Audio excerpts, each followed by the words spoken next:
How's your day been today anyway? My day's been good. We're expecting a snowstorm, so I'm just sitting by the window watching and hoping it comes.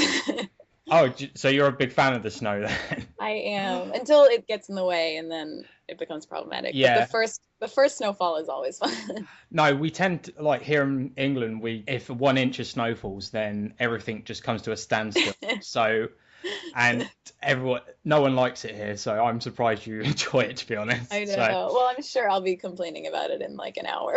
But for now, I'm excited. right, we'll move on to some more about music and that, and then we'll get into the bulk of it. So Okay. awesome. So, what's your favorite instrument to play? I play guitar mostly. I also play the ukulele and I like playing that only because it's portable and easy.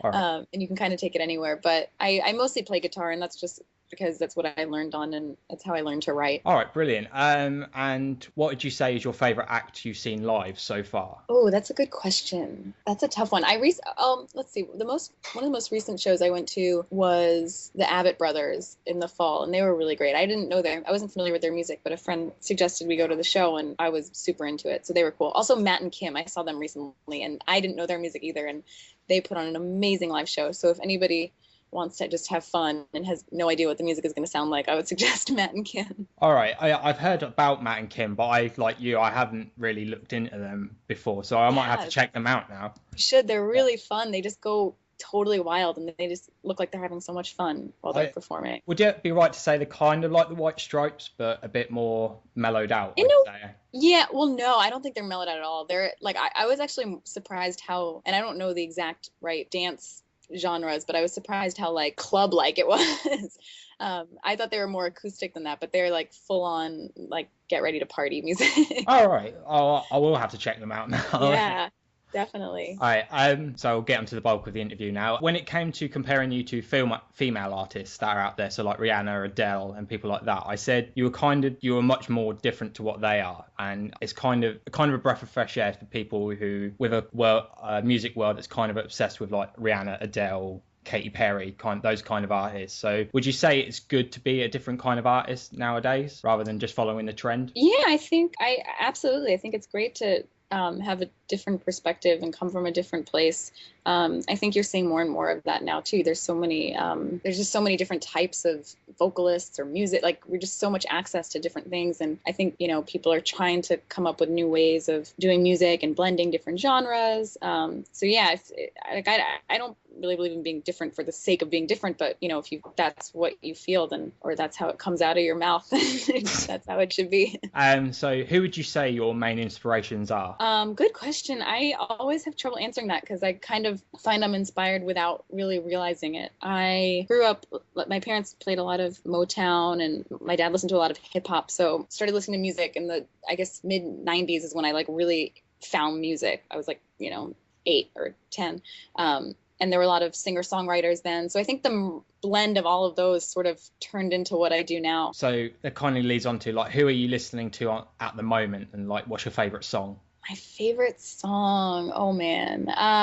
I always answer this, but Andy Grammer put out a record like I guess now 2 years ago, and I listened to that like nonstop. And it'd been a long time since I'd done that. I think, especially because now you have Pandora and Spotify, and I sort of listen to 30 seconds of a song and then like listen to something else because I can't focus long enough, and I just want to hear as much as possible. But I really liked him. Abbott Brothers, which I mentioned earlier. And then I still love people like Amy Winehouse, and will sadly never get a new record again, but I could listen to those forever. I find with like Amy Winehouse and people like that, I listened to the unreleased stuff that came out after, unfortunately, when she passed away, and I thought that a lot of the stuff on that was amazing. So Yeah, I love that record. Yeah.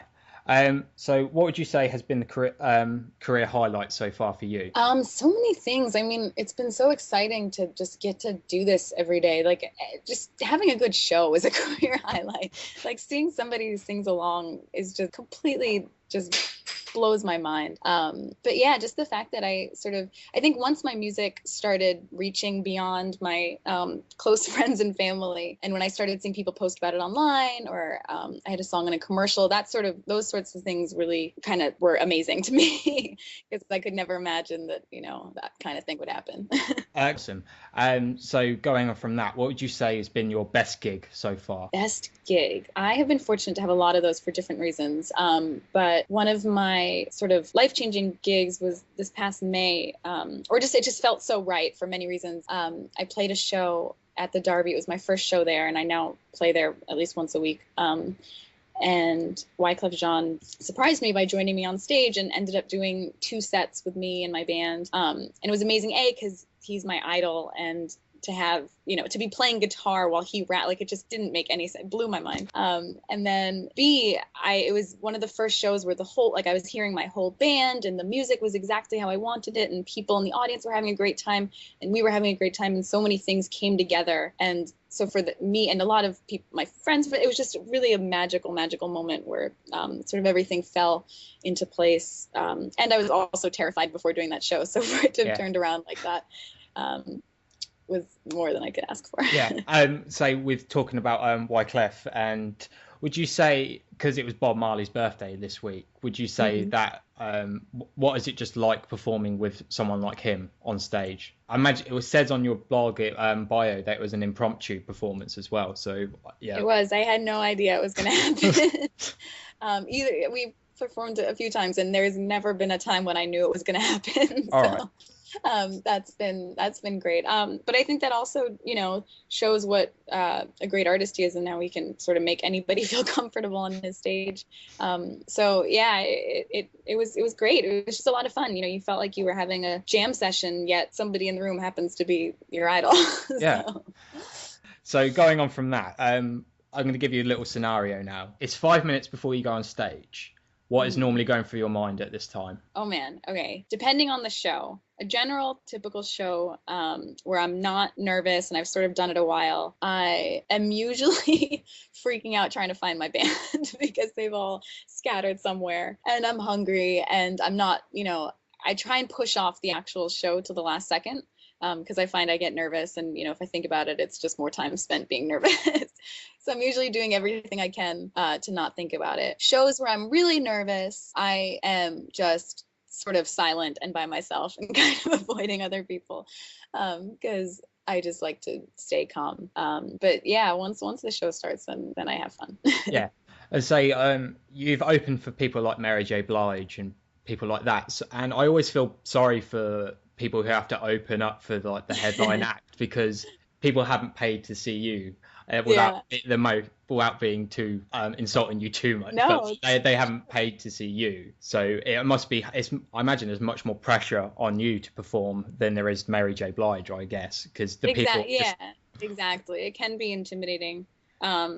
But I've been lucky. I mean, people have been receptive, and I feel like if anything, if it ever goes the other way, or if you're in a position where people are not as receptive, you just got to remember you were the one who were asked to be there. Like, there's a reason you're there. Don't let somebody who's grumpy because they wanted the show to start earlier get you down. But yeah, it's just, I think you're too excited you should just be too excited to have gotten into that position anyway to let that come down. But it is a lot of pressure, but it's still fun at the end. And then you get to go see a really cool show afterwards, hopefully. So. Yeah.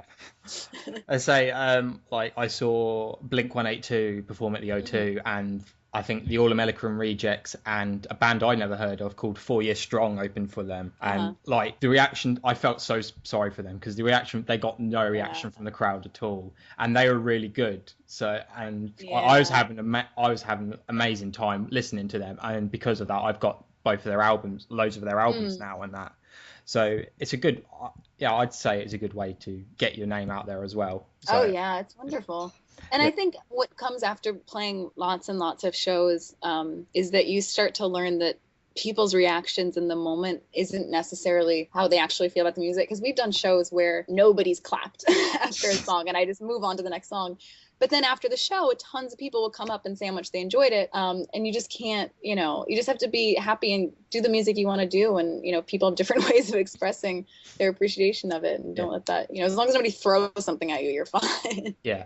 So going on from that, what would you say your worst gig has been so far? I've been lucky that my things that have looked like they were going to be really, really terrible actually turned out all right. Or even fun. Like, we had one show where it was a college show, and it was raining and pouring. Nobody was answering our calls. I finally found somebody carrying an amp, and I was like, do you know where the venue is? And he happened to know, and it turns out that they didn't have the keys to the venue, and there was no way they could get the keys to the venue. So we ended up performing in the hallway outside of the venue. which sounded like it could have been absolutely terrible, but it ended up being really fun, and the people that were there had a good time. And then you get a whole bunch of, you get the passersby that would have never known there was a show going on. So it ends up being fun. It's all about your attitude. But we've definitely had shows that looked like they were just not going to be right. But you just got to turn it around. Yeah. What is it like performing in a hallway then? Because that kind of strikes me as weird. I've done it more than you would imagine, actually. It's fine.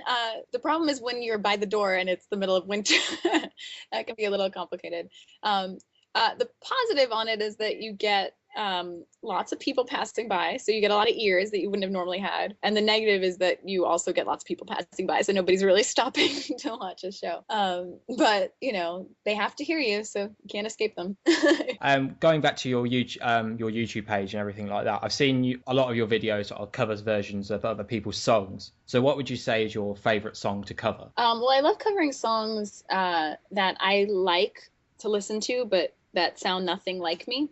Because then I get to sing a song I like, and B, I can do whatever it is that I want to do with it. So I'll do a lot of hip hop covers, either online or in my shows. I haven't done any new ones lately, but Blame It on the Alcohol, for example, is one that I really like to do. Buy You a Drink. Those are all fun. And then in my shows, I'll sometimes throw in, like, No Scrubs is one of my favorites to perform. And we have this instrument called the kora, which is this 21-stringed West African harp. And if you remember No Scrubs, it has this, like, great guitar melody in it, and he plays it on the kora, and people really like that because you haven't heard that song in a while, but as soon as you hear that lick, you know what it is. So that's always fun to do. Do you pick cover songs because they're current? Like, so would you just do a Rihanna song because it'll get a reaction from the crowd you're playing to, or would you just do a song because you love that song so much?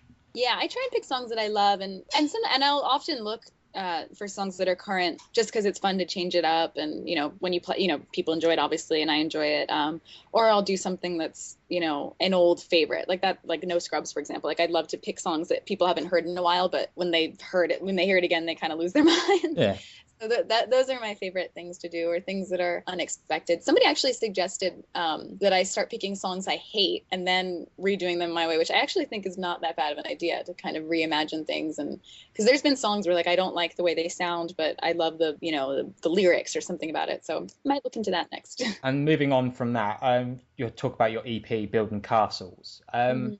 What would you say is the message behind Building Castles, or what is the message you're trying to get across to your fans who are listening to the EP? For the EP, I picked 6 songs that I wrote that I felt sort of covered all the bases of who I am musically at the time when we recorded it. So yeah, I mean, they're all songs that were written by me, and sort of exactly that. They explore the different sounds I do in my live show, and so yeah. That was the goal behind the song selection. Awesome. So do certain songs, say, like, does Bumblebee take an element or story from your life and you've written it into a song? Yeah, for the most part, in some way. Some are exactly, ripped from the headlines. Yeah. And some are more, I'll be inspired by something, and that'll, build into something else. And, the final song may not be what happened, but it'll have come from something, or I'll be inspired by one thing or another. So yeah, they're all very true. So when you were writing Building Castles, what was your songwriting process for the EP? For most of the songs, I wrote them the way I generally write, which is I pick up my guitar and sort of hum and mumble and sing things until it starts to make sense. And for a while it doesn't make sense, and finally it turns into something, and then I'll get an idea of what it is that I actually want to sing about. And I'll usually write those songs, like, really quickly, and I'll touch it up a little bit here and there. But when I feel like I really have something, it all just sort of comes out immediately. So that was cool. There was one song that I co-wrote with somebody, which was the first time I had done that. He did the music, and then I would go run off and work on the lyrics and ask him what he thought, and then run back and work some more.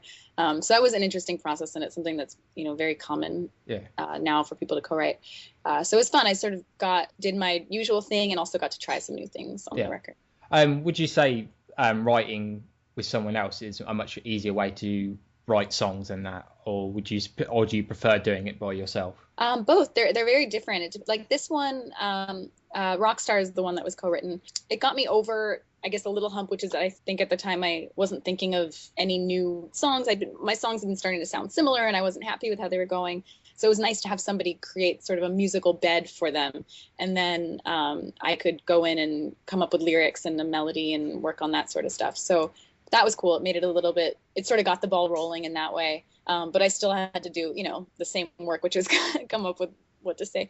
Yeah. But then I've done other ways in which I've worked with lyricists, which is certainly cool to have two heads working at once.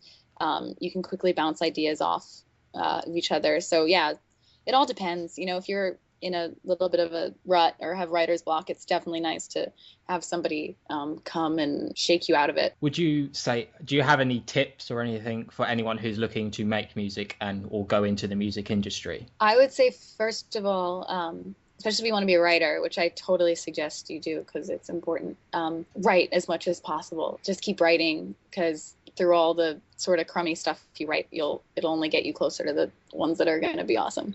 So write a ton, seek advice, be open to advice, be open to anything. Don't take anything for granted. Post videos on YouTube, social network, just do everything.